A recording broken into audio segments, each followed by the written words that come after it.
போல இன்னொரு முக்கியமான அறிவிப்பு உங்களுக்கு நாங்கள் தருகிறோம். நமது மாபெரும் மாநாடு எப்பொழுது நடத்தப்படும் என்று நீங்கள் கேட்டுக்கொண்டிருக்கிறீர்கள். உங்கள் அனைவரின் விருப்பத்திற்கு ஏற்ப கடலூர் மாவட்டத்தில்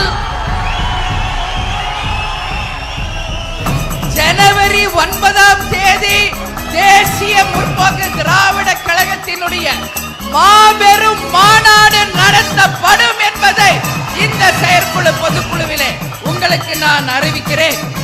அதே போல வெகு விரைவிலே 234 தொகுதிகளுக்கும் தொகுதி பொறுப்பாளர்கள் அறிவிக்கப்பட்டு அடுத்த தேர்தலில் தேசிய முற்போக்கு திராவிட கழகம் வெற்றி கனியை பறிக்கும் என்பதையும் இந்த நேரத்திலே உங்களுக்கு நான் சொல்ல கடமைப்பட்டிருக்கிறேன்.